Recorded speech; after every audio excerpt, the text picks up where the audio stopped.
তারেক রহমান সশস্ত্র চিত্রে শপথ করিতেছি যে দীর্ঘ 18 মাসের অন্তর্বর্তী শাসনের অবসান ঘটিয়ে অবশেষে নির্বাচিত সরকার দায়িত্ব নিয়েছেন।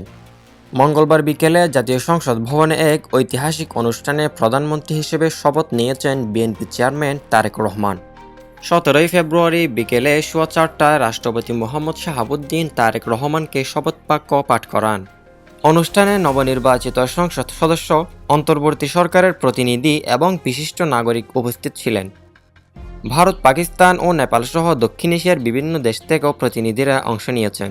25 জন পূর্ণমন্ত্রী এবং 24 জন প্রতিমন্ত্রী, অভিজ্ঞ রাজনীতিবিদদের পাশাপাশি টেকনোক্র্যাট ও জোটের শরিকদের গুরুত্বপূর্ণ দায়িত্ব দেওয়া হয়েছে।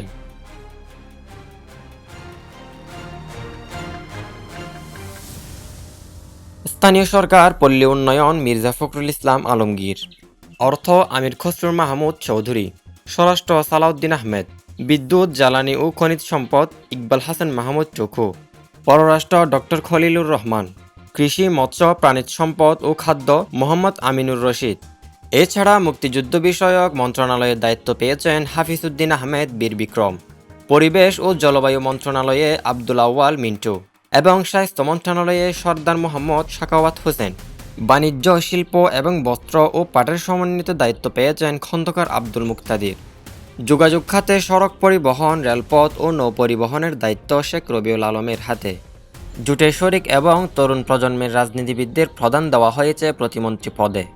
উল্লেখযোগ্য নিয়োগের মধ্যে রয়েছে অর্থ ও পরিকল্পনা জুনায়েদ সাকি, কৃষি ও খাদ্য সুলতান সালাউদ্দিন টুকু, ভূমি ব্যারিস্টার কাইসার কামাল, শিক্ষা ববি হাজ্জাজ, যুব ও ক্রীড়া আমিনুল হক।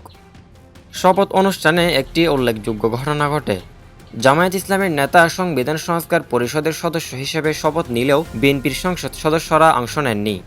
স্বরাষ্ট্রমন্ত্রী সালাউদ্দিন আহমেদ বিষয়টি স্পষ্ট করে বলেন, তারা সংবিধান সংস্কার পরিষদের সদস্য নন। জাতীয় সংসদে বিষয়টি সাংবিধানিকভাবে গৃহীত হলে তখন দলীয় পদক্ষেপ নেওয়া হবে। বিরোধী দলীয় নেতা হিসেবে দায়িত্ব পেয়েছেন জামায়াত ইসলামের আমির ডক্টর শফিকুর রহমান, বিরোধী দলীয় উপনেতা ডক্টর সৈয়দ আবদুল্লাহ মোহাম্মদ তাহের এবং চিফ হুইপ নাহিদ ইসলাম। 2016 সালের আইন অনুযায়ী প্রধানমন্ত্রী মাসিক 1,15,000 টাকা বেতন এবং 1 লাখ টাকা বাড়ি ভাড়া ভাতা পাবেন। দৈনিক 3,000 টাকা দৈনিক ভাতা এবং 1.5 কোটি টাকার স্বেচ্ছাধীন তহবিল রয়েছে। সরকারি বাসভবনে সকল ইউটিলিটি বিল সরকার বহন করবে।